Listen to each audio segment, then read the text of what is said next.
He was just trying to get his daughter home before the rain turned worse. But when he spotted her, alone in soaked lace, makeup running, bouquet crumpled, he didn't ask questions, just handed her the umbrella and walked on. What he didn't know, she owned the venue, the vineyard, and maybe, just maybe, the road back to his heart. Before we dive in, hit that subscribe button and drop a comment. Where in the world are you watching from? The sky had that color to it, gunmetal gray with a thread of green in the horizon, the kind of sky that didn't wait for permission before letting go. The air was thick, like it was holding its breath, and every dog in town was already pacing by back doors. He pulled the truck up the winding gravel road, tires crunching with slow resistance. The vineyard came into view at the crest, rows of green stretched like careful lines drawn by steadier hands. White balloons flapped lazily on a wooden sign. Happy Birthday, Sophie. Someone had scrawled it in purple marker with too many hearts. Eli cut the engine and sat for a second, hands resting on the steering wheel. He blinked hard and rubbed his thumb over the small grease smudge on his jeans. He'd meant to change. The invitation had said semi-casual, but what did that even mean for a man who lived in coveralls and steel-toe boots? The back door of the house opened. A blur of pink tulle and high-pitched squeals spilled onto the porch as a group of little girls bolted into the yard, faces sticky with cake and rainless wind. Then there she was, his daughter Addie, sprinting toward the truck with shoes in her hand and frosting on her chin. "Dad," she yelled, "you're late. We were about to start the treasure hunt without you." He opened the door, stepped out. "Told you I'd be here before the rain." She looked up, squinting at the sky. "It's not raining yet." "Exactly." She grinned and threw her arms around him, her messy curls pressed into his chest. He held her tight for a second longer than necessary. There were days he didn't feel like he was doing enough. Most days, really.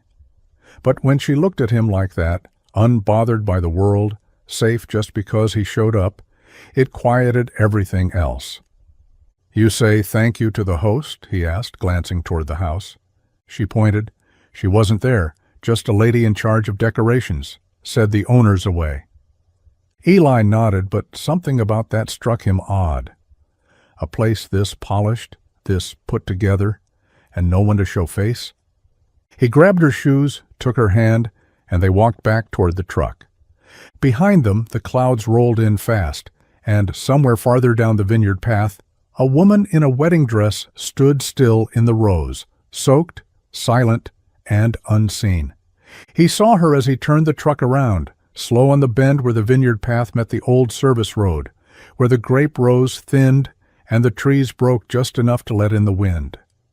At first he thought she was a scarecrow or a statue, something left over from the event. But then she moved, barefoot, soaked to the skin, a ruined bouquet limp in one hand. Her dress clung to her like it had given up trying to keep her warm. Lace that had once probably cost more than his truck was now torn near the hem, stained with mud and pinched under her knees like she'd been sitting on the ground too long. Her hair hung down her back in heavy, wet strands, stuck to her face like ivy. She wasn't crying, not exactly, but she looked hollow, like whatever had happened had drained the part of her meant for expression. Eli pressed the brake, foot hovering over it longer than he should have. His daughter Addie was in the back seat, quietly watching something on her tablet with headphones in. He glanced at her, safe, dry, unaware, and then back to the woman in the road. He rolled the window down a few inches. "You all right?" he called, voice raised just enough to cut through the rain that had started spitting. The woman turned her head slowly. Her eyes found his, but it took a second, like she was pulling herself back into her body. She blinked, nodded, then looked away, like she couldn't afford the answer she wanted to give. He reached behind the seat, grabbed the umbrella he kept for Addie's soccer games, and stepped out. The rain hit instantly, cold and sharp, running down the back of his neck. She didn't speak as he approached, and he didn't ask again. He just handed her the umbrella. She took it without meeting his eyes, hands trembling, bouquet still in one. She opened it slowly and held it over her head like she wasn't sure she deserved it. Then, just like that, she turned and walked back toward the house, barefoot in the gravel, veil dragging behind her like a secret too heavy to carry. Eli stood there a moment longer, wet to the bone, watching the path she left behind. Some things you fix, some things you just witness. The umbrella was cheap, the kind handed out at fundraisers or tucked into glove boxes and forgotten until skies turned. Its handle was chipped, and one spoke was bent just enough to make it lopsided, but it still opened with a determined snap. Eli didn't think much about it. He just grabbed it, stepped into the rain, and crossed the path between them. The gravel shifted under his boots as he approached her. She hadn't moved since he first saw her, still standing there with her bouquet like she wasn't ready to admit the day was over. Her dress clung to her skin, soaked and sagging. The delicate buttons down the back tugged half loose. She looked like someone who'd braced herself for the fall and was surprised to still be standing. He stopped just short of her. Not too close, not far. Close enough that the silence didn't feel accidental. She glanced at him then, finally meeting his eyes. Her expression didn't ask for anything, not pity, not help. Just a flicker of acknowledgement, like she saw him, like she knew he wasn't just another bystander pretending not to notice. He said nothing. He didn't need to. Slowly he held out the umbrella. She stared at it for a moment, as if trying to decide whether taking it would make things worse or better. Then, without a word, she reached out with her free hand and took it from him. Their fingers didn't touch. But for the breath of a second, they stood there beneath the same falling sky, bound by nothing except the shared absurdity of this moment. A mechanic in worn boots and a bride without a wedding. No thank you came, no name, just a tiny, almost imperceptible nod. Then she turned. The umbrella opened above her with a soft pop, lopsided but holding. She walked back up the gravel path, bouquet lowered, lace dragging, the fabric of her dress catching on stones as she went. Eli stood there, rain soaking into the collar of his shirt, unsure whether he'd just stepped into someone's ending or the beginning of something that hadn't found its name yet. Eli walked back to the truck slower than he meant to, each step damp and deliberate, his shirt clinging to his back. The rain had shifted, less of a downpour now, more of a steady whisper that filled every quiet space. He glanced through the windshield and saw Addie still curled up in the back seat, earbuds in, humming along to whatever song she'd latched onto this week. He opened the door, slid in behind the wheel, and took a long breath before starting the engine. But something made him look back. Just one more glance toward the path where she'd stood. She was gone. He blinked, leaned forward, craning his neck toward the hill that curved around the main house. The umbrella was gone too. No figure in white, no slumped shoulders, no sign of the woman who'd been standing there moments ago like her world had just cracked in half. Just gravel, wet and glittering with rain, and the faint outline of a tire track where a car had recently pulled out. He spotted it then, taillights disappearing up the ridge, swallowed by mist. A sleek black car, not the kind from around here, not mud-worn or farm-used, something expensive, silent. And just like that, she was nowhere. He stepped out of the truck again, scanning the rows of grapevines, the porch of the big house, the side drive near the guest quarters. But there was nothing. No lingering movement, no flash of fabric in the trees. Just a few crushed petals in the dirt where she'd dropped her bouquet. Pale pink against brown earth, soaked through. He crouched down, picked one up. It fell apart between his fingers. Addie tapped on the window from inside the truck. "Dad," she called, "we're gonna be late." He stood brushing rain from his face and nodded. "Yeah," he said quietly. "We're going." But the image of her lingered, her soaked dress, the way she'd taken the umbrella without a word, and the way she disappeared like a breath held too long and then suddenly gone. He had the strange, sharp sense that whatever storm she'd walked through wasn't over yet. By Monday morning, the rain had dried, but the questions hadn't. The town's only cafe, Luann's, right off Main, was packed tighter than usual for that early hour. Eli stood at the counter, waiting on a black coffee to go while the booth crowd buzzed just behind him, all quiet voices and sideways glances. It didn't take much for this town to find a story, but this one, they'd sunk their teeth in like it owed them something. "I heard she bolted just before the vows," said a woman in a denim jacket, too clean for farm work. No, someone else cut in. "He left her. Got cold feet and walked, mid-ceremony. Can you believe that?" Eli turned just slightly, enough to see the whole booth leaned in over their mugs like conspiracy theorists around a campfire. None of them had been there, not really, not close enough to say for sure. But facts never mattered much in a town like this, just tone and timing. Luann slid his coffee across the counter without a word. Her eyes lingered on him a beat too long, like she knew he knew something. He gave a nod, tried not to let it stick. "Word is she owns the place," someone said, in a half-whisper, half-dare. "Bought the vineyard last year. Quiet sale, all cash. Just showed up one day with an out-of-state license plate and a lot of opinions." "She didn't even have any family there," said another. "That should have told us something." Eli's grip tightened on the paper cup, the heat seeping into his hand.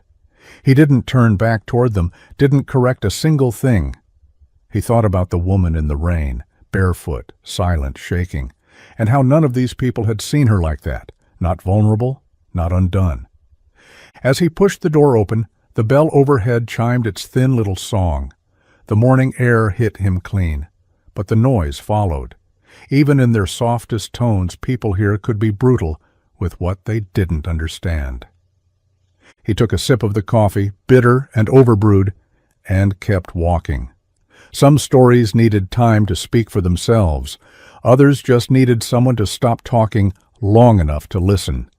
He was elbow-deep in a rusted brake line when his sister showed up at the garage, the screen door slapping behind her like it always did, no matter how slow she tried to close it.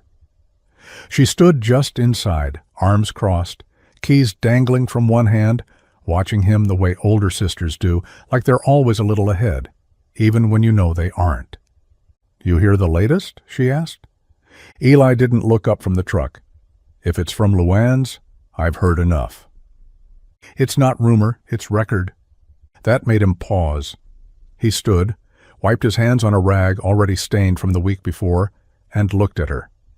"Go on then," he said, like he wasn't curious, like he hadn't been thinking about the woman in the rain every single night since. "The bride?" she said. "She's not just someone who rented the place. She owns it, lock, stock, and vineyard." He blinked. "The whole estate?" "Bought it last fall, under a holding name, but the paperwork's local now. Just switched it over last month.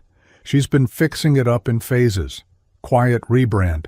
Not just a wedding venue. She's turning it into a full-on luxury retreat. Events, private rentals, weekend getaways."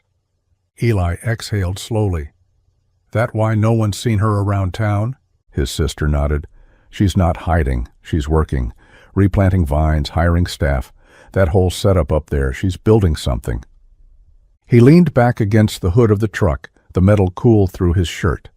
The woman's soaked silhouette flashed back in his mind, the weight in her eyes, the torn lace, the way she'd held that ruined bouquet like it was the only thing anchoring her. "She didn't seem like someone building anything," he said quietly. His sister softened then, stepped closer. "Maybe she was just trying to survive the moment. Doesn't mean she's not still fighting for something bigger." He looked at her, nodded once. The rain hadn't touched the vineyard since that night. But something had changed. The way stories changed when the truth started to crawl out from underneath. He didn't say it aloud, but part of him already knew.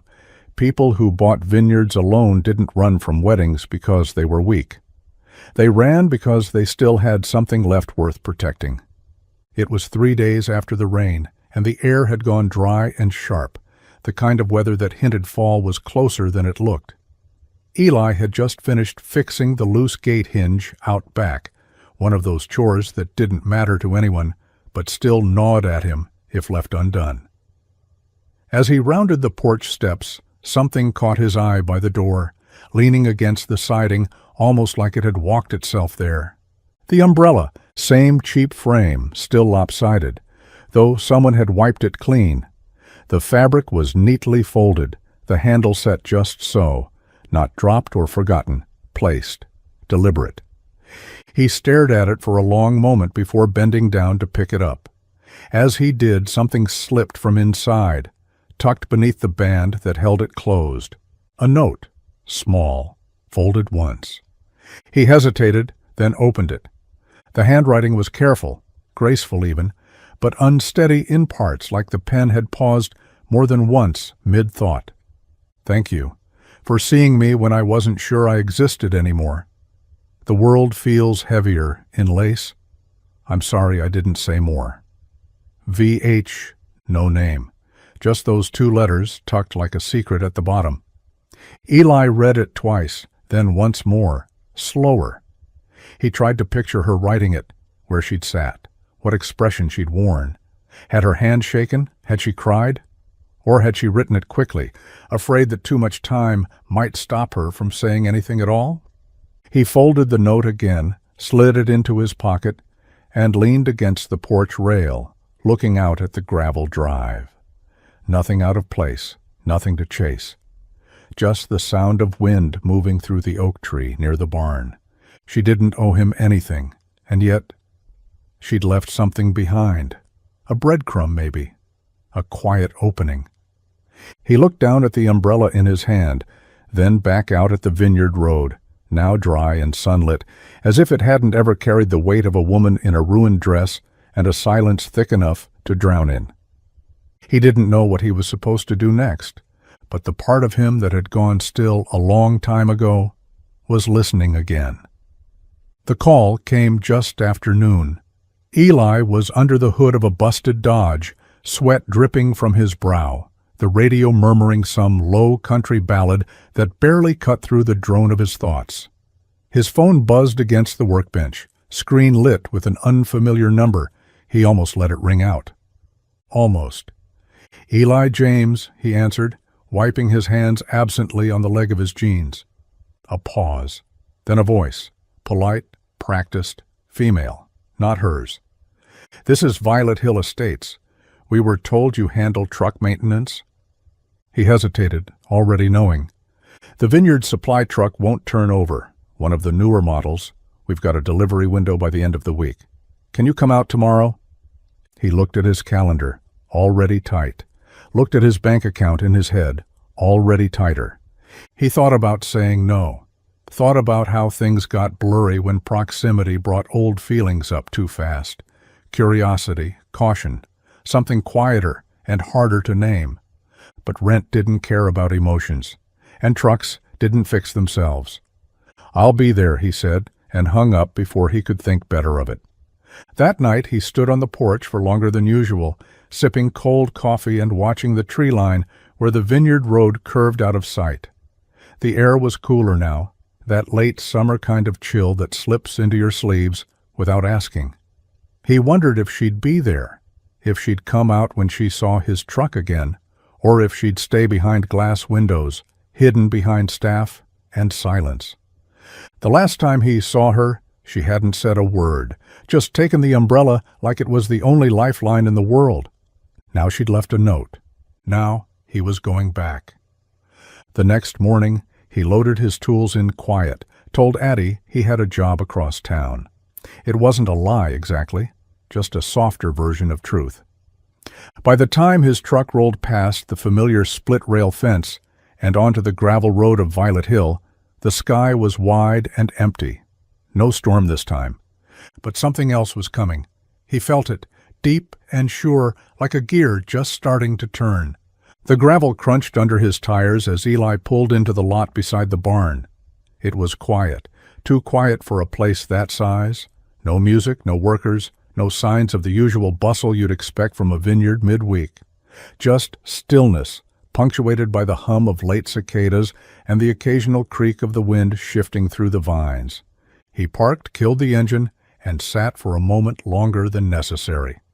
His hand rested on the gear shift like he might change his mind, like reverse was still an option. But the truck was already here, and so was he, and turning back now wouldn't change what waited up that hill. He stepped out, toolbox in hand, and crossed the courtyard. The truck that needed fixing was parked near the loading dock, a newer model like they said. Clean lines, good tires, decent frame, nothing like the rust-bitten machines he usually patched up in town. He popped the hood and started inspecting, letting the work keep his hands steady while his mind threatened to wander. Then he heard the door. The soft click of it, followed by footsteps on stone, slow, careful, not hesitant, just aware. She stepped out of the main house like the storm had never touched her, dry hair pulled back in a soft twist, a clean dress, something simple in navy, the kind that looked like it was chosen deliberately to appear effortless. But it was her eyes that hit hardest. Same quiet sadness, same sharpness beneath it, like glass smoothed over by water, but never dull. He stood straighter as she approached. Neither of them spoke at first, just the sound of wind threading through the vines and the metal of his wrench clinking against the edge of the engine. She looked at the truck, then at him. "Didn't think you'd come," she said softly. "You needed a mechanic." She nodded once, then paused. "You left your umbrella?" "No," he said, meeting her eyes. "I gave it to someone who needed it more." A flicker passed through her expression. Pain, maybe, or gratitude. It was hard to tell. She didn't thank him. He didn't ask why. Some moments don't need translation. They just need time. The engine gave a reluctant cough, then nothing. Eli leaned in again, flashlight between his teeth, fingers working their way down to the starter relay. It wasn't fried, not yet, but close. Hairline crack along the housing, enough to make the whole system stutter when it needed to fire.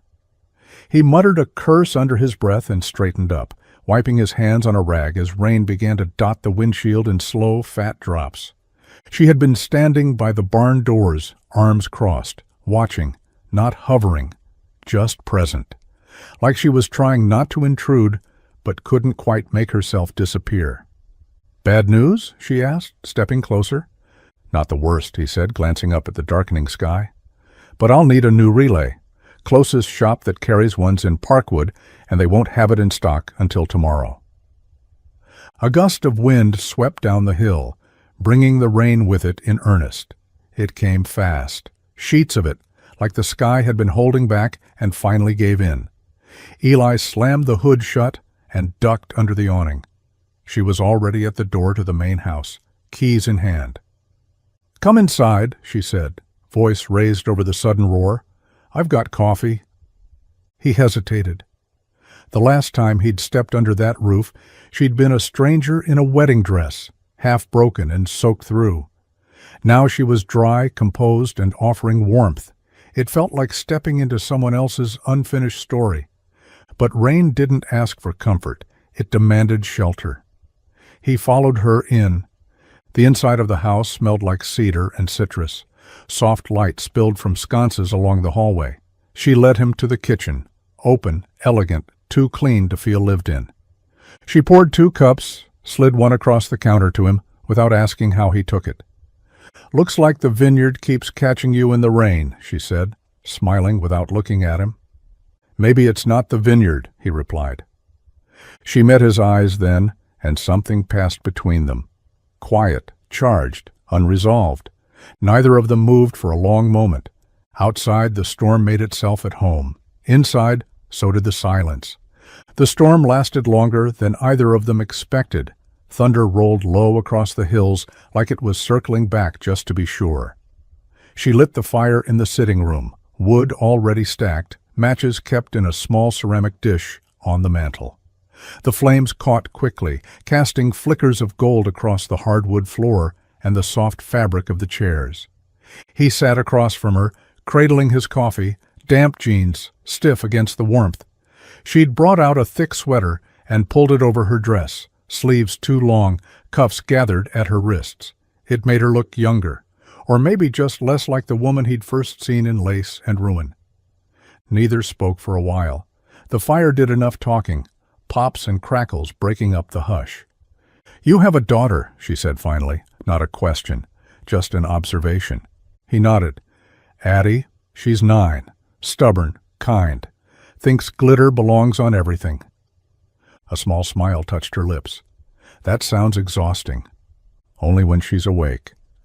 Her laugh was quiet, real. She sipped her coffee, legs curled beneath her in the chair like she'd lived there 100 nights, though he doubted she'd let herself settle anywhere long enough to leave a mark. She didn't ask if he was married, didn't ask about the mother. Just let the silence expand around them like a shared agreement. No digging, no assumptions. Just what was offered. "She always been just you and her?" she asked. "Mostly," he said, voice low. "Her mom left when Addie was 2, didn't want the small-town life.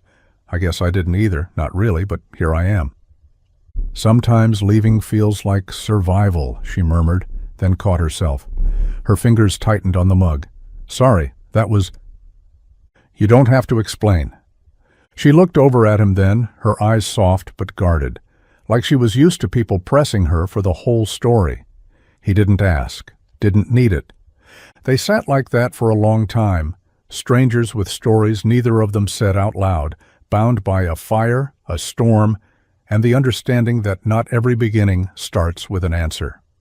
The rain passed sometime after dusk, leaving behind a hush so complete it felt almost sacred. The air still carried the weight of it, damp earth, wet stone, the sweet sharp scent of crushed grape leaves. Eli glanced at his watch out of habit, but the numbers didn't register. Time had stretched out inside the house, soft and slow like the firelight, and he hadn't noticed the hours slipping by. She offered to walk him out, said the gravel would still be slick, better to go slow. But instead of heading straight to his truck, she turned off the main path and into the rows. He followed without question. The vineyard was quiet now, only the occasional drip of water falling from leaves. The rows stretched out in every direction, green and wild, some lines perfect, others clearly new, freshly cut, still learning how to grow. She ran her hand along one of the posts as they walked, her fingers brushing the wire like she was reading something written only she could see.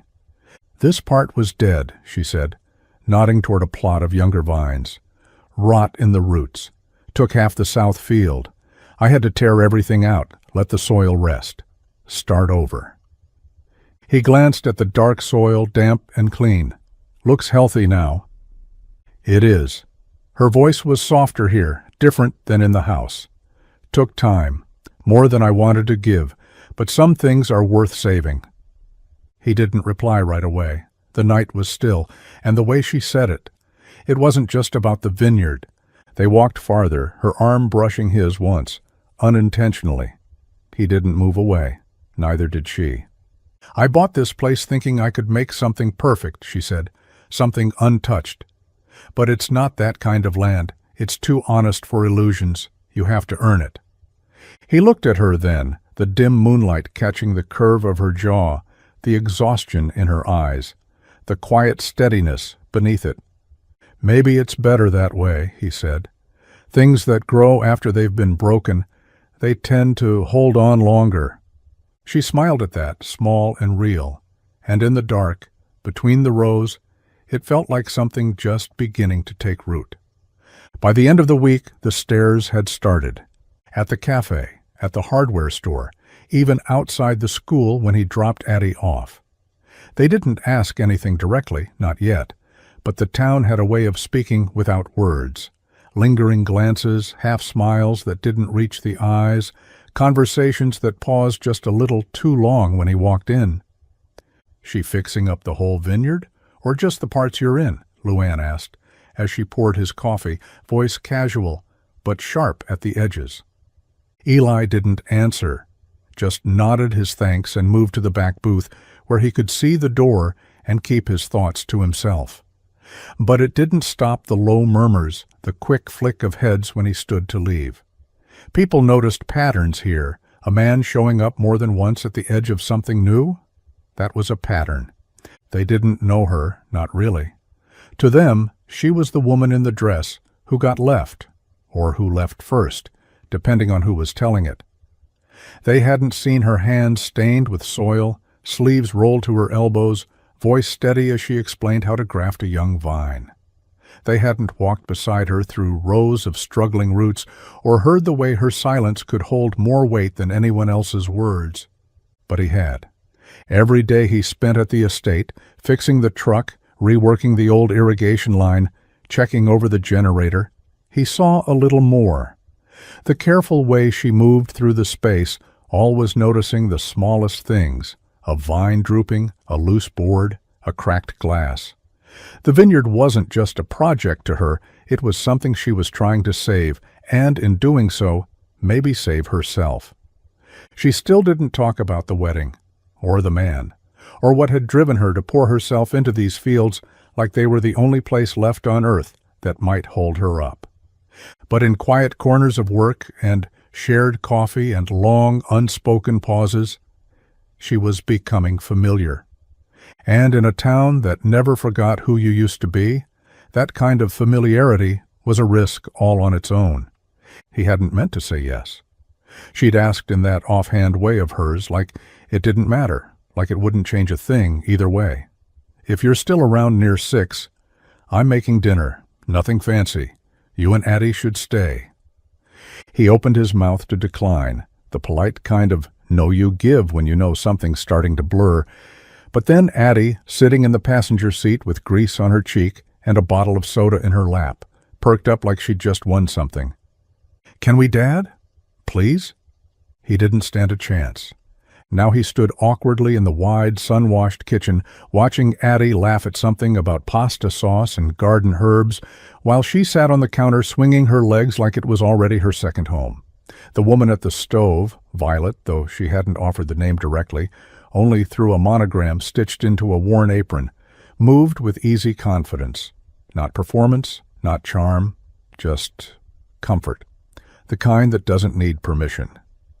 She let Addie help stir the sauce, her voice patient and warm, catching the spill before it happened, praising her for remembering to turn the spoon gently. It was a kind of ease Eli hadn't seen in his daughter since before the divorce, maybe before the leaving. The table was already set when the food hit the plates, soft light from the overhead pendant, casting everything in a glow that felt like someone else's life.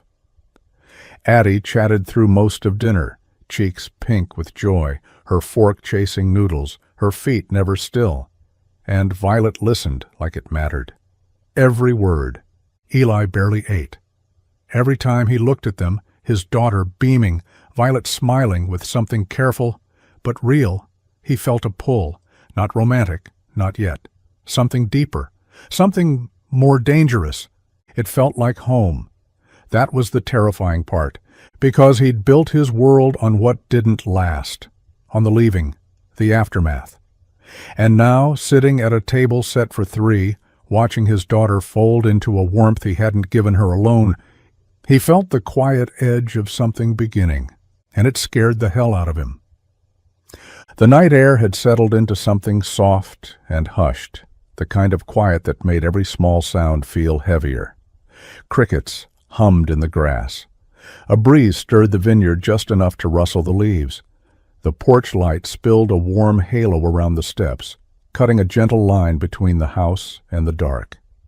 Addie had fallen asleep on the couch somewhere around the second story. Violet read aloud. He carried her to the truck without waking her, tucked her in with the old blanket she always kept behind the seat. When he came back up to say goodnight, she was already standing on the porch with 2 mugs of tea in her hands, one arm wrapped loosely around herself, like she wasn't sure she wanted the moment to end either. He took the mug, sat beside her on the top step. Neither of them said much, just sipped and watched the dark stretch out in front of them like it might last forever. "She's special," Violet said quietly. "She's all I've got," he replied, just as soft. Violet nodded, eyes on the trees. "She's lucky to have someone who shows up." He looked at her then, really looked, the kind of look you give when the weight of silence isn't enough anymore. The glow from the porch light lit one side of her face, caught in the strands of hair that had come loose. She looked tired, steady, beautiful in that way people are when they stop pretending to be anything else. He leaned in without thinking, slowly, gently, the kind of lean that leaves room for hesitation, for breath. But she stepped back, just a few inches, enough to close the space between almost and not. "Not yet," she said, her voice nearly a whisper. He froze, pulled back instantly, heart thudding louder than he wanted to admit. She wasn't rejecting him, not fully, not with the way her eyes held his. There was a softness there, laced with fear, laced with something he recognized. Not unwillingness, but preservation. He nodded once, stood up slow.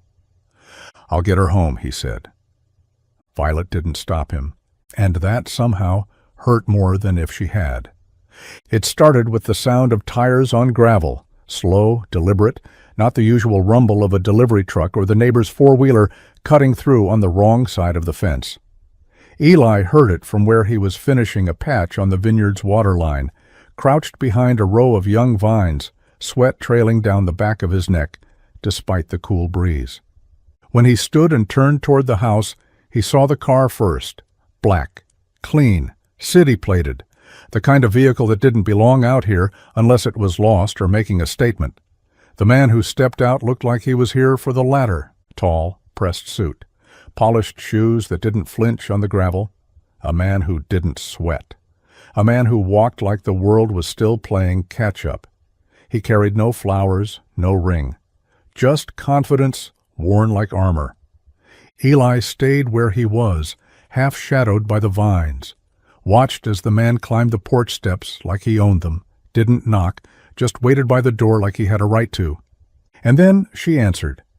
Violet stood in the doorway, sleeves rolled to her elbows, dirt on her jeans, her hands still damp from whatever work she'd been doing before the interruption. Her shoulders tensed the second she saw him, but her face didn't break, didn't change. She stood there, straight and still, as if she'd rehearsed this moment 100 times and still hadn't decided how it should go. They spoke, low enough that Eli couldn't hear, but body language said what words couldn't. The man leaned in, said something with the slow insistence of someone used to being listened to. She crossed her arms, said something back, sharper, firmer. Then, for a long moment, she didn't say anything at all. She let him speak. She let him finish. And then, without ceremony or grace, she shook her head. Once. The man paused, looked past her, toward the vineyard, and for the first time his posture faltered. Violet stepped back inside and closed the door. Eli exhaled, not realizing he'd been holding his breath. Whatever that man had come for, whatever he thought was still his, he'd left empty-handed.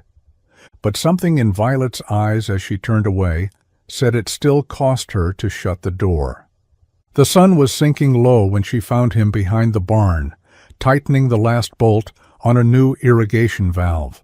The light hit everything gold, softened the rough lines of the day, the dirt smudges on his sleeves, the weight in his shoulders. He didn't hear her approach until she was already there, arms folded, silence sitting heavy between them. He looked up, wiped his hands on a rag. "Everything all right?" She didn't answer right away, just stared past him at the rows of vines stretching into the dusk. Then she spoke. "It was 37 minutes before the ceremony," she said, voice even. "That's how close we got to forever." He stilled, straightened slowly, let her talk. "His sister was the one who told me. I think she thought I already knew, said it like a joke, like she expected me to roll my eyes and say, 'Well, that's just James.'" Her mouth twitched, but it didn't become a smile. I waited for him to deny it. He didn't. Just said he was sorry, that it was complicated, that it didn't mean anything. She drew in a breath, sharp and shaky. Turns out, it had meant something, for 2 years. Eli didn't speak. He didn't have to. "I left through the service door," she said. "No shoes, no plan, just the dress, the storm, and that damn bouquet." She looked down at her hands, knuckles white where her fingers clutched each other, like they were the only solid thing left. I bought this place a year before the engagement, quietly. It was supposed to be ours eventually. Then I realized maybe it had always been mine. I'd built a future around someone who was never really planning to stay, so now I'm rebuilding for someone who might. Her eyes flicked up to his, raw and unguarded, even if that someone's just me. Eli stepped closer, careful not to crowd her, just enough for her to feel he wasn't going anywhere. "You didn't run," he said softly. "You chose yourself." She blinked hard, but didn't look away. And in that moment, the vineyard behind them didn't feel like a broken plan anymore. It felt like a beginning. The message came through as a text the next morning. Simple, short. "Won't be able to finish the repairs. Something's come up. Thanks for everything." She read it twice before setting the phone down on the windowsill beside her coffee, barely touched. Outside, the sun had finally broken through a week's worth of clouds, casting long strips of light across the vines. The rose looked almost golden, but none of it reached her. Eli was gone. No explanation, no goodbye, just absence, neat and quiet, like he was trying not to leave a mark. She walked through the house slower than usual that morning, not because there was less to do, but because every room felt off balance now, like the gravity had shifted. The breakfast dishes still sat in the sink from when Addie had helped set the table 2 nights ago. There was a wrench on the counter he'd left behind, like it didn't matter if he got it back. She could have called, could have asked why, but she already knew. Somewhere in town, he was probably standing behind a workbench or filling a gas tank, telling himself this was the right choice, that getting close to her was always going to end like this, that the less his daughter missed her, the better. But what he didn't see, what she couldn't make him see, was that she wasn't asking for forever, just something real, and he'd given her that without even meaning to. When he left, he took more than tools and quiet conversation. He took space. He took warmth. He took the promise that maybe, just maybe, it didn't have to end the same way again. Later that day, the new mechanic came by, young, smiling. Didn't ask questions when she handed him the clipboard and said, "You're just here to finish what someone else started." And still, as the sun dipped low behind the hills and the vineyard cast its long shadows across the soil, she caught herself watching the road, not expecting him, but hoping, just a little, that the goodbye wasn't permanent. The storm came in sharp and fast, the way summer storms in their town always did, rolling in with no real warning, darkening the sky like a curtain dropping too early. Eli stood just outside the garage, leaning against the doorframe, arms crossed as thunder cracked somewhere over the ridge. The smell of wet pavement mixed with oil and old steel. Lightning painted the sky in quick silvery slashes, and for a split second he saw it, Violet Hill. High on the hill, just past the tree line, lit up like a memory. The porch lights glowed through the storm, warm against the gray. They were on, even though no guests were booked, even though the vineyard should have been sleeping. It looked like a beacon, or maybe a question. He watched it longer than he should have. The last time he stood in that kitchen, his daughter was laughing, and Violet was standing barefoot by the stove, spoon in one hand, hair tucked behind her ear. That version of the world had felt like a crack in the wall he'd built around himself, something slipping through before he could stop it. He told himself he left for Addie, that it was easier if she didn't grow attached, that Violet, for all her kindness and softness and quiet strength, wasn't part of their real life. But the truth was uglier. He left because it scared him, how easy it had become to imagine staying, how natural it felt to hear Addie call her by name, to sit at a table set for 3. Another bolt lit up the sky. He could see the silhouette of the barn from here, could almost hear the creak of the old wind chime near the porch, the one she never replaced. He wondered if she was sitting by the fire again, sipping tea from the mug she'd handed him once, silent and waiting for something that wouldn't come. The rain started to fall harder, soaking the sidewalk in seconds. Eli stayed in the doorway, didn't move, didn't run to the truck, didn't head for the hill. He just stood there, letting the storm pass, because going back meant more than showing up. It meant facing what he left behind. It was the quiet that gave her away. Addie was never silent for long, not in the mornings, not after school, not when she had something buzzing behind her eyes, which, lately, was always. Eli had made breakfast, poured the orange juice, called her name twice. The bathroom door was open. Her bed was made, too neatly. The bike was gone, his gut twisted. He scanned the driveway, heart stammering into gear. No note, no text, no neighbor to say, "She just rode by." The back gate hung open, chain swinging gently in the breeze. He knew where she'd gone before he let himself say it out loud. Violet Hill. She hadn't stopped talking about the vineyard since the first dinner, the food, the books, the way Violet braided her hair without making her feel like a little kid. She'd started drawing floor plans of guest rooms she imagined helping to design. She called the vines "our vines." It wasn't a crush, it was something deeper, a child's instinct for safety. And she'd gone straight to it, without asking. He jumped into the truck, keys fumbling in his hand. The tires kicked gravel hard as he pulled out, windshield wipers squeaking across glass that didn't yet need them. The road blurred past. Every second stretched long and thin. What if she got lost? What if the storm came back? He turned the corner onto the hill and saw the bike first, leaned neatly against the porch rail, front tire still spinning. The truck screeched to a stop. He bolted out. And there she was. Addie, sitting on the swing beneath the wide oak, shoes kicked off, hands busy braiding a crown of clover and vine. Violet beside her, kneeling in the grass, showing her how to knot the stems just right. They looked up as he approached. Addie wide-eyed, caught, but not sorry. Violet calm, though something flickered in her face when she saw him. "I just wanted to say hi," Addie said quietly. "You said we weren't going back, but I missed her." Eli stood there, soaked in fear and shame, breath short. He hadn't just left the vineyard. He'd left the one place his daughter had started to believe felt like home. Eli slowed his steps when he saw them, just past the main trellis, knee-deep in the rows. Addie's laugh rang out, high and bright, bouncing between the vines like it belonged there.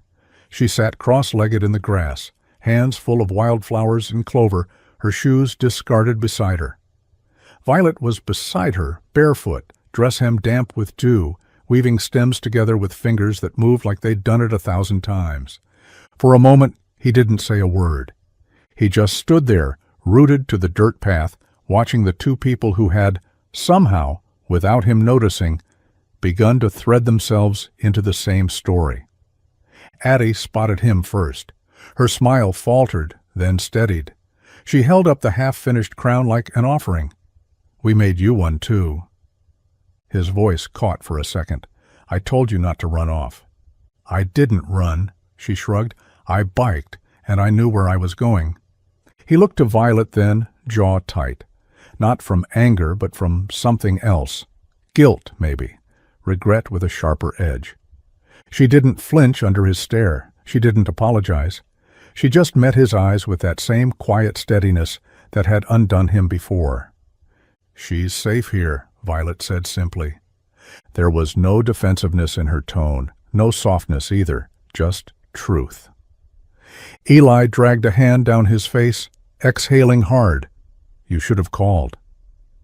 "She was already here by the time I saw the bike," Violet replied, "and I wasn't about to scare her by turning her away." Addie looked between them, unsure, her fingers still knotting flowers together in nervous rhythm. Eli walked forward, knelt beside her, not speaking for a long moment. Then he placed a hand gently on her shoulder. "I just need to know where you are, okay?" "I didn't want to lie," Addie whispered, "but I didn't want to let her go either." He glanced at Violet again, and this time there was no distance left in the look. He nodded slowly, almost to himself. Maybe some places didn't need permission to become home. They just needed someone brave enough to return. The flower crown sat on the porch railing, wilted by the heat, forgotten. Eli stood on the gravel, arms crossed, boots planted, like he was holding himself back from saying something he knew might cut too deep. Violet stood across from him, the distance between them charged and uneven, the vineyard stretching out behind her like a stage she hadn't asked to perform on. "You can't keep doing this," he said, voice low but sharp, inviting her in like this, letting her think this is something permanent. Violet's eyes narrowed. "I didn't invite her. She came because she needed to, and she's not confused, Eli. You are." "She's 9, he said, stepping closer, the words pushing harder now. "She's looking for something solid, and I won't let her believe this is it. This place, it's not real." The silence cracked. "Not real?" she repeated, and there was steel in her voice now. "You mean not safe, or not convenient for the story you've told yourself about how everything good ends?" He flinched barely, but she saw it. "You think this is fantasy?" she continued, quieter now, more dangerous. "You think I bought this land, tore up every dead root, rebuilt from the ground up, just to play house with a mechanic and his daughter?" His jaw clenched. "I think you're chasing something, a version of your life that didn't burn down in front of an altar." Her face didn't break, but something shifted. She stepped forward, just once.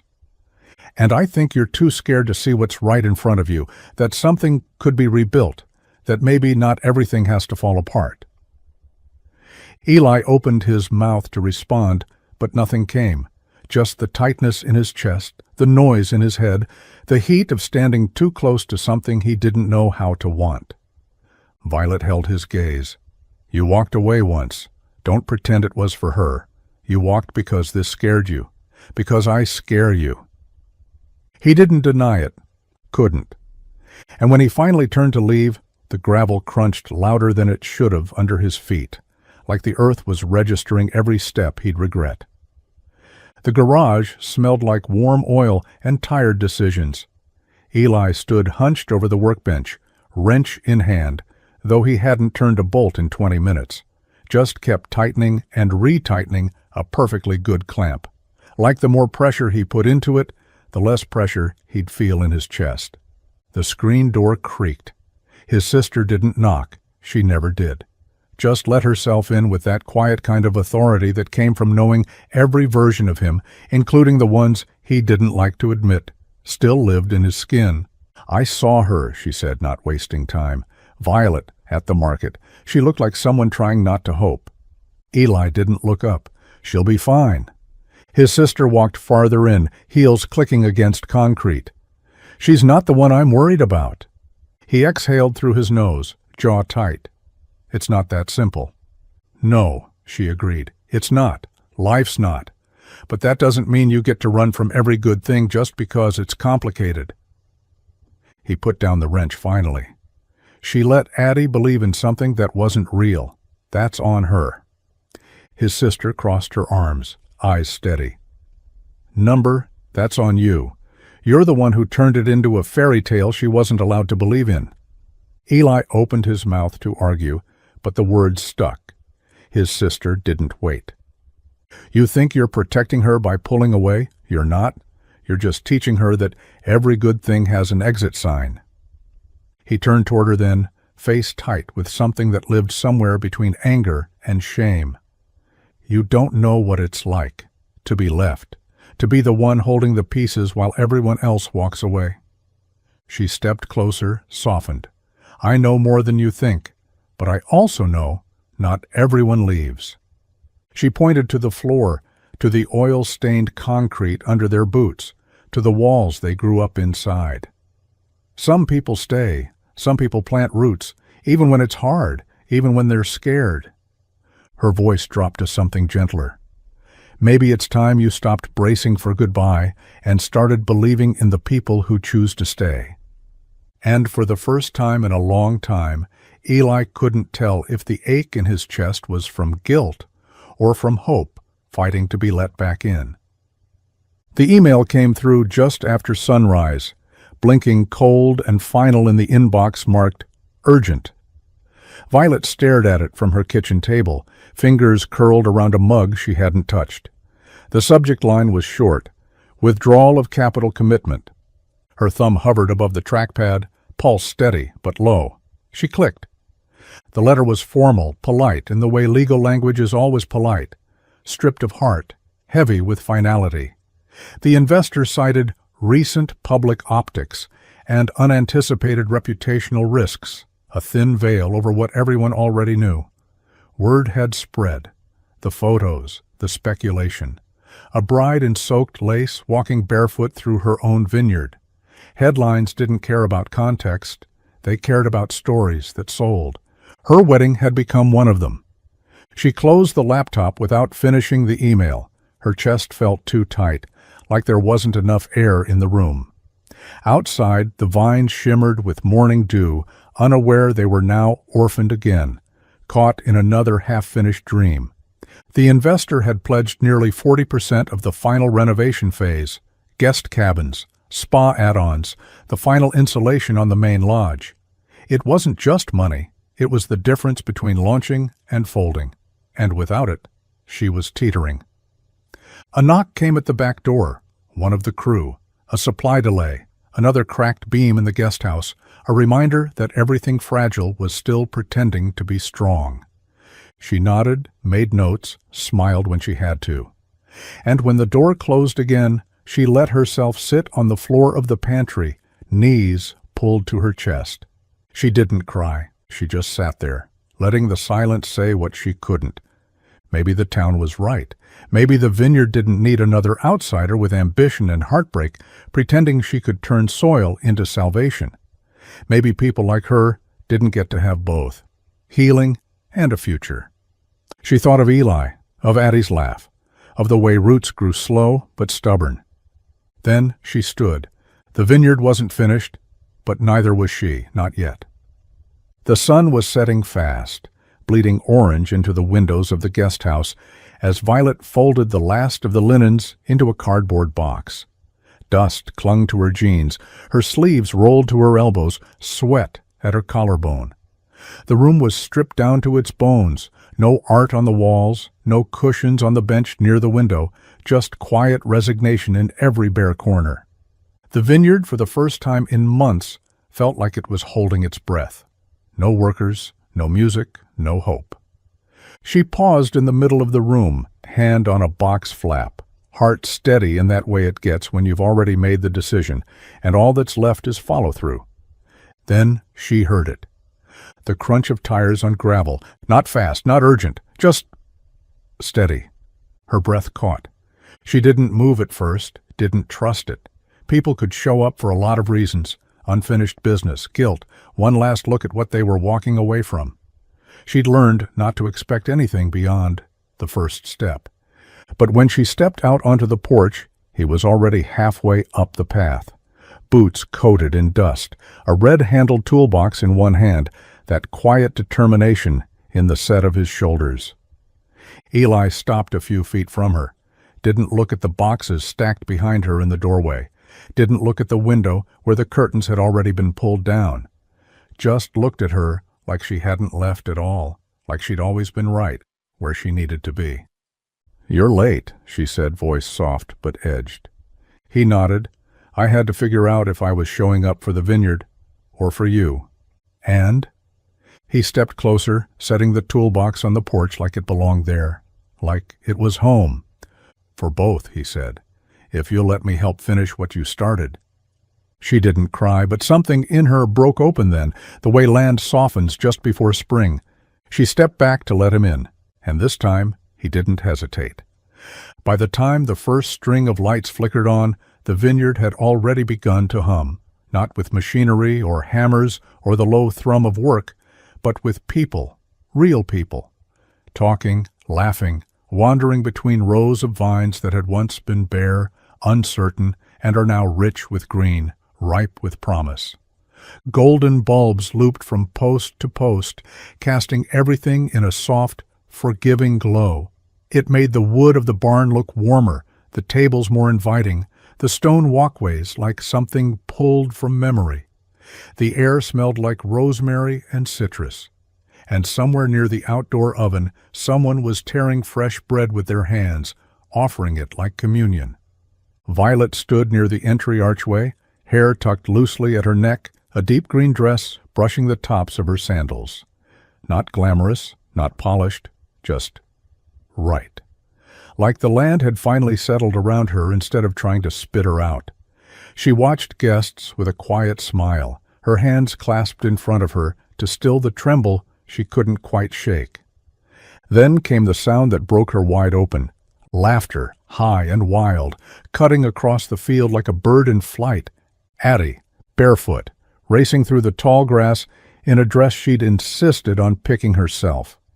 Her crown of woven vines had already slipped sideways, one braid unraveling, cheeks flushed. She ran past a group of artists sketching by the rose trellis, past a couple dancing slowly near the speakers where the soft pulse of live jazz threaded through the night. Eli stood off to the side, hands in his pockets, his boots still dusty despite the effort. His eyes followed his daughter, but when Violet stepped toward him, his gaze found her and stayed. He didn't speak. He didn't need to. Because this, everything around them, was the answer. The vineyard wasn't perfect. There were still repairs to make, corners that didn't quite match. But it was alive, full, open. The town had shown up, so had strangers. No one asked about the dress, or the wedding that never happened. They asked about workshops, about wine pairings, about the land. And for the first time, Violet didn't feel like she was borrowing space. She felt like she belonged. The sky threatened in shades of gray again, soft at first, the kind of color that made people glance upward and wonder if they'd remembered to bring in the laundry or close the windows. The kind of sky that had once cracked open over a woman in a ruined wedding dress, standing alone with a bouquet that bled into the gravel. Now, under that same oak tree, she stood in a green coat, hands tucked into her pockets, eyes lifted toward the clouds like she was daring them to break. Eli walked the hill slowly, boots pressing deep into the damp soil. In one hand, he held a simple black umbrella. No dents, no broken spokes, the kind meant to last. She heard him before she saw him, but she didn't turn, just kept her gaze on the sky like it might answer a question she hadn't asked aloud. "I figured I'd come prepared this time," he said, stopping beside her. She glanced at him, the corner of her mouth curving slightly. "Looks like you're learning." He didn't smile back, not yet, just lifted the umbrella slowly, opening it with a soft click above their heads as the first drops began to fall. He held it out to her, arm extended, same as he had once before, same place, same storm. But everything else had changed. She didn't take it this time. She stepped into the space beneath it. Their shoulders brushed, neither moved. "You could have stayed dry," she murmured. "I didn't come for dry," he said. "I came for here." A pause, the sound of rain beginning to tap against the fabric above them. "I was scared," he added quietly, "not of you, of how much I wanted what this was turning into." She looked at him then, really looked, eyes softer now, but just as steady. "So was I," she said, "still am." They stood beneath the umbrella as the rain picked up, not speaking, not needing to. Because this time, she wasn't alone in the storm. And this time, he didn't walk away when the sky opened. The fig sapling was barely 3 feet tall, just a few bright leaves, thin branches like outstretched fingers, delicate and unsure. Violet had picked it from a nursery 2 towns over, the kind of place where the owner still used paper receipts and knew the history of every root ball in the yard. She hadn't planned on planting anything that week, but when she saw it, she couldn't look away. Now, near the edge of the vineyard, where the vines gave way to the sloping hill and the view reached all the way to the river, the two of them stood in the fresh-dug earth. The sun had started its slow descent, brushing gold over everything it touched. The soil was dark, fragrant, soft beneath their boots. Addie had wandered off somewhere with a sketch pad giving them space. Maybe she understood better than either of them. Eli held the sapling in place while Violet knelt beside the hole, adjusting the roots with care. Her hands moved with the precision of someone who'd failed before, who knew the difference between planting and burying. "You ever done this before?" he asked quietly. She smirked. "Planted things? All the time?" "I meant this kind of thing." She paused, then looked up at him. "No." He waited, steady and still. She gently placed her hand over his, guiding his palm to the soil, pressing his fingers into the earth like a seal. "Then let's see what grows," she whispered. Her voice wasn't hopeful in the cinematic sense.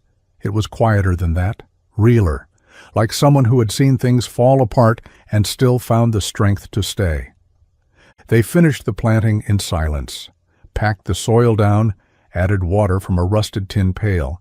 The sapling swayed slightly in the breeze, not yet strong enough to hold its shape, but rooted now, claimed. Eli brushed the dirt from his hands, watched her as she stood beside him. "You think it'll take?" he asked. She didn't look away from the tree. "I think it already has." And somehow, without ceremony, without vows or promises, that was enough. Because some things don't need declaring to be real. Some things just need time and good soil.